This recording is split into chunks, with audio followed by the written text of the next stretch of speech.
As active adults, our backs are asked to do a lot for us. Our back helps to support us while we train and lift weights, stabilizes us during running, hiking, as well as other sports and activities that we like doing, and supports us during long work days and the stress of our everyday busy lives. But when back pain does show up, turning to the internet will usually give you the same generic advice. Stretch more, strengthen your core, and avoid doing movements that hurt.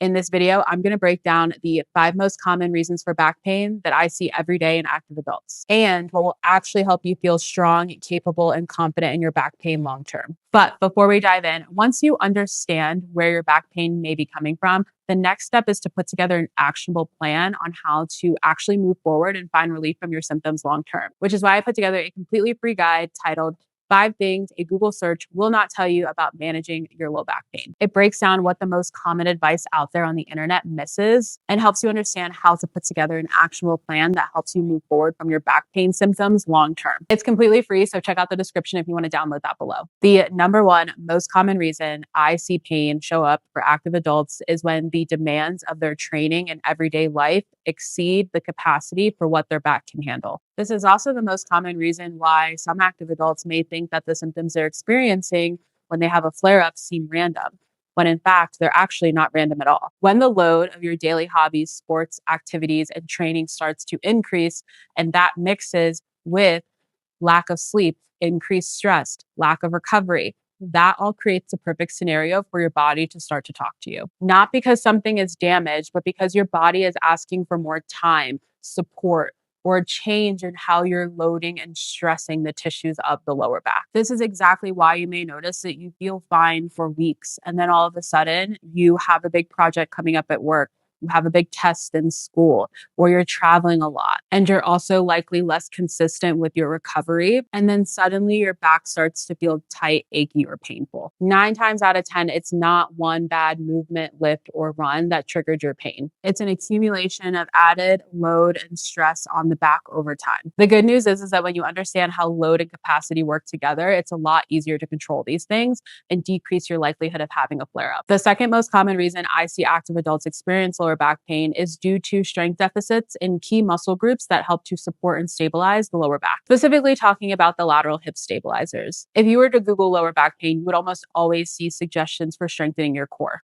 What's just as important, if not even more important, is being able to have strong hips, specifically those lateral hip stabilizing muscles. These muscles help to control the hips, pelvis, and lower back. They keep you steady during single leg movements. They help to absorb force with things like running, hiking, and jumping, and they help your spine manage load more efficiently. When this group of muscles is weak or not functioning optimally, the lower back tends to take on more of the stress and load, more than it was designed to do. And over a long period of time of this happening, this can lead to more stress or pain in the lower back. The good news is that strengthening these smaller muscle groups helps you to rebuild your foundation. This ultimately will help take stress off of the back and allow you to do all the activities that you love doing, like running, lifting, hiking, jumping, playing sports, with less discomfort and pain in the lower back. And to be honest, this is a lot of the work that most active adults skip because it's not as flashy as some of the other fun movements seem. But this is often the work that makes the biggest difference between a back that feels irritated and is constantly flaring up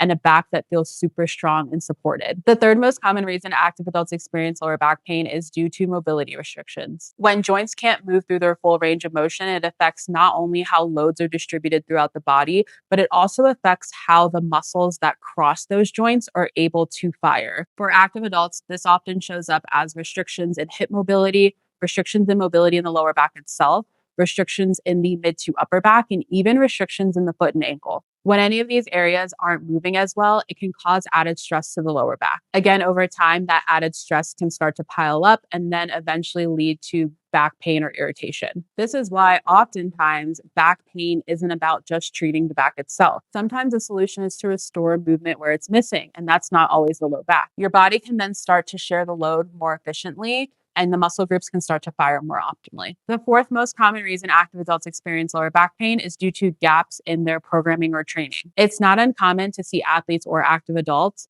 with gaps in their training or programming that leave their back feeling under-supported with both day-to-day activities as well as higher level activities and heavy lifting. Most traditional strength training programs focus on movement in the sagittal or front to back plane of motion. Think squats, deadlifts, shoulder press. But we don't live our lives in this single plane of motion. We rotate, we bend, we move side to side, and live our lives in multiple different planes of motion and move in many different directions throughout our day. When we only train or mostly train in just one single plane of motion, it makes our back really strong at performing movements, even day-to-day movements, in that one direction. But it leaves us extremely vulnerable for being able to feel strong in moving our backs in all the other different directions that our back was meant to move. So then unexpectedly performing a twist or a rotation movement in either day-to-day life or with lifting or sports or activities, it can leave your back in a vulnerable position with an increased risk of potentially experiencing pain or injury. Programming that includes rotation-based movements, movements in the lateral plane of motion, controlled eccentrics and plyometrics help to strengthen the back in multiple different planes of motion and directions, which helps to support your back both with everyday life and while doing the activities you love. And finally, the last most common reason active adults experience lower back pain is due to a lack of recovery that then leads to added stress on the body over time. No matter how great your rehab program or training program is,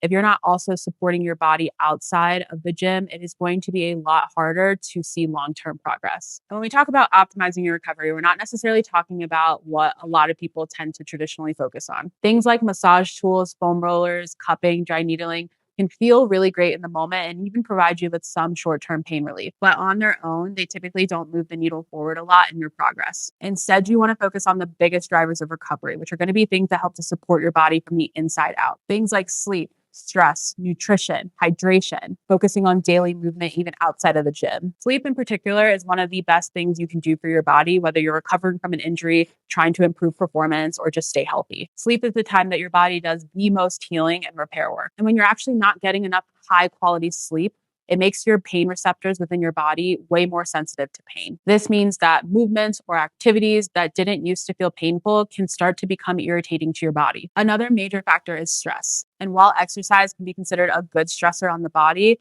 your body honestly cannot tell the difference between what we consider good stress and bad stress. Your body just simply responds to the total load of stress that it's under. So if you're bombarded with work projects, family or relationship stressors, are traveling a lot, these things all start to add up. These are all stresses on your body. And then if you are also training at high intensities 4 to 5 times a week, this could be too much for your body to handle at one time. So if you feel like you're bombarded with work projects, have a lot going on with your family relationships or personal relationships, are traveling a lot, or just find that you have a completely packed schedule, and then you're also piling on 4 to 5 days a week of high intensity training, this could be a lot for your body to handle all at once and could just push your body past the point of what it's currently able to handle. Supporting recovery isn't always about doing less. It's about making sure your body has the resources that it needs to adapt, heal, and recover. Once you understand these 5 drivers of lower back pain, the next step is to put a plan in place that actually helps you find relief from your back pain symptoms long term. I put together a completely free guide titled 5 Things a Google search will not tell you about managing your back pain. It breaks down what the most common advice out there misses and helps you make sense of your symptoms without feeling overwhelmed. You can download it using the link in the description below.